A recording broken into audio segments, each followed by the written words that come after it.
Assalamualaikum warahmatullahi wabarakatuh. Perkenalkan, nama saya Muhammad Ridha Hafid dengan NIM 200302344047.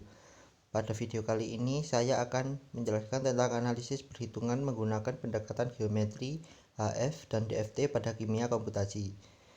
Tugas ini adalah tugas untuk memenuhi ulangan akhir semester oleh Bapak I Gusti Made Sanjaya. Sejak penemuan mekanika kuantum, muncul bidang baru dalam kimia, yaitu kimia komputasi. Kimia komputasi adalah cabang ilmu kimia yang menggunakan hasil kimia teoritis yang diubah menjadi program komputer untuk menghitung sifat-sifat molekul dan perubahannya. Kimia komputasi juga dapat mensimulasikan sistem skala besar seperti gas, cairan, padatan, dan kristal cair, dan menerapkan program ke sistem kimia nyata. Pemodelan kimia komputasi dapat membantu ahli kimia merancang proses reaksi sintesis awal, meneliti dan mengeksplorasi mekanisme reaksi, simulasi komputer dari reaksi, menentukan reaktan yang terlibat dalam molekul produk alam, kemudian melakukan analisis perhitungan. Terdapat beberapa web maupun alat bantu yang dapat digunakan seperti cemcompu.org yang merupakan website yang tidak berbayar dan dapat diakses oleh siapa saja untuk mempermudah kegiatan kimia komputasi.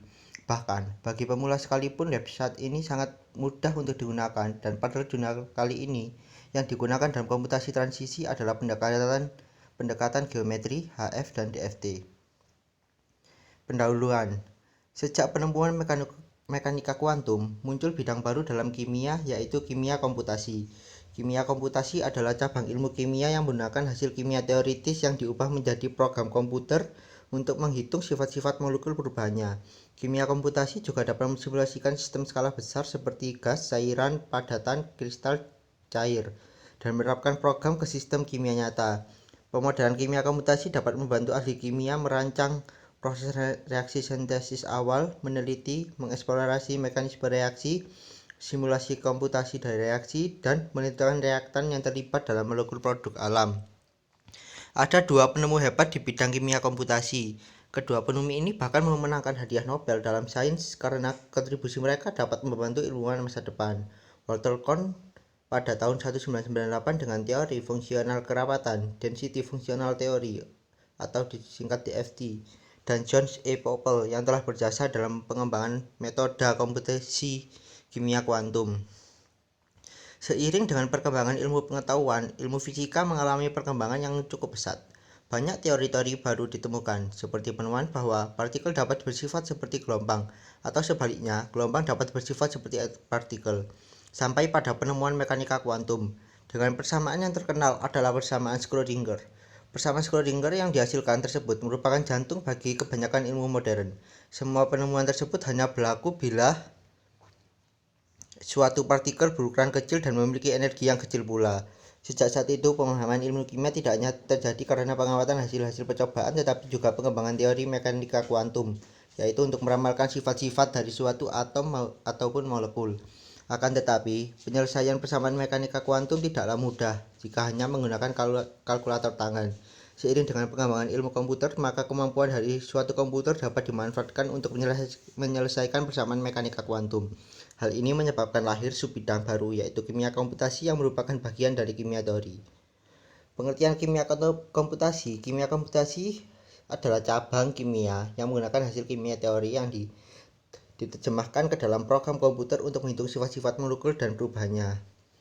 Selain itu, kimia komputasi dapat pula melakukan simulasi terhadap sistem-sistem besar dan menerapkan program tersebut pada sistem kimia nyata.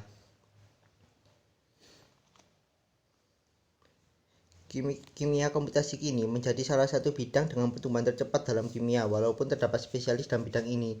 Penerapan teknik-tekniknya oleh kimiawan dalam proses semakin meningkat sejalan dengan berkembangnya kemampuan software. Lalu, metode komputasi molekul. Metode komputasi molekul tidak selalu menggunakan teori ikatan kimia modern dan mekanika kuantum. Seperti dijelaskan sebelumnya, komputasi molekul dapat dipakai untuk penanganan molekul yang kompleks bila memakai teori ikatan kimia modern dan mekanika kuantum. Metode komputasi molekul secara sistematis dapat digolongkan dalam berbagai pendekatan. Pertama, pendekatan geometri mekanika klasik terdiri dari molekul mekanik MM2, molekular dinamik MD, Lalu selanjutnya adalah pendekatan struktur elektronik atau mekanika kuantum, quantum relativity. Ab initio atau total kerja menggunakan teori. Terdiri dari pendekatan HF menggunakan basis set yang mewakili setiap elektron dalam molekul dan pendekatan DFT menggunakan basis set yang mewakili rapat fungsional dari elektron dalam suatu molekul. Lalu B semi empirik penggabungan teori dengan hasil-hasil percobaan. Untuk mendapatkan hasil perhitungan kombinasi dengan akurasi tinggi, maka pada umumnya pendekatan yang digunakan adalah metode ab initio adalah teori struktur elektron. Tetapi pendekatan ini memiliki kekurangan seperti waktu perhitungan yang lama dibanding dengan perhitungan yang menggunakan pendekatan mekanika molekul.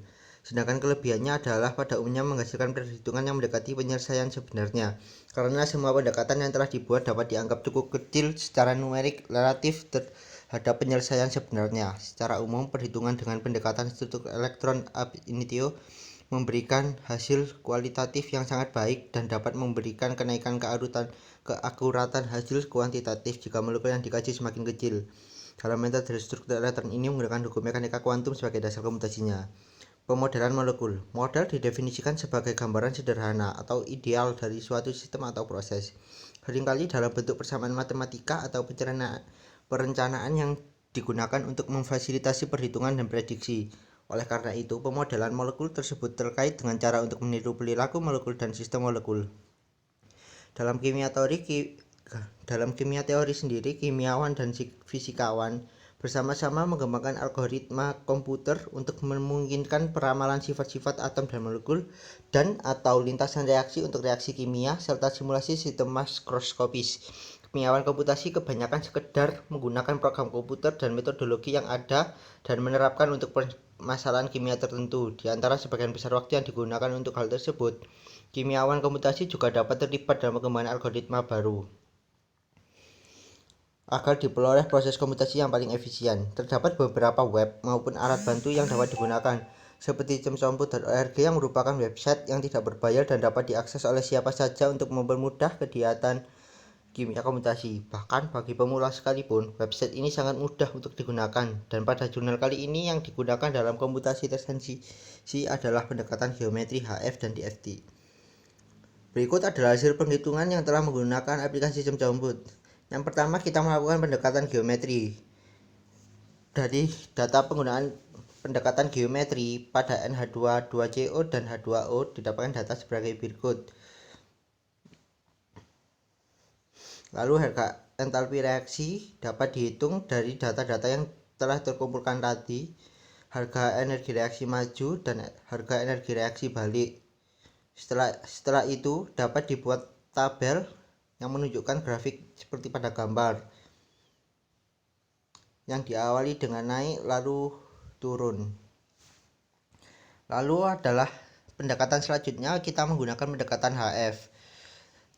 Cara kerjanya sama, namun ada sedikit perbedaan di data-data yang dimasukkan seperti program-programnya. Untuk pendekatan HF didapatkan data yang tidak sama, namun cukup dekat dari data yang pertama. Dari data tersebut juga akan dibentuk grafik yang kurang lebih bentuknya akan sama dengan grafik yang pertama. Dan terakhir kita akan menggunakan pendekatan DFT. Pada pendekatan DFT juga menggunakan cara yang sama, lalu didapatkan tabel yang kurang lebih sama seperti tabel 1, 2, 3.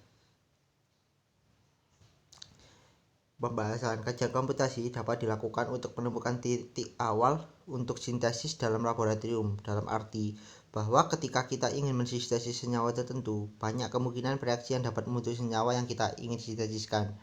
Begitu pula dengan pelarut. Pelarut cukup banyak mempengaruhi reaksi.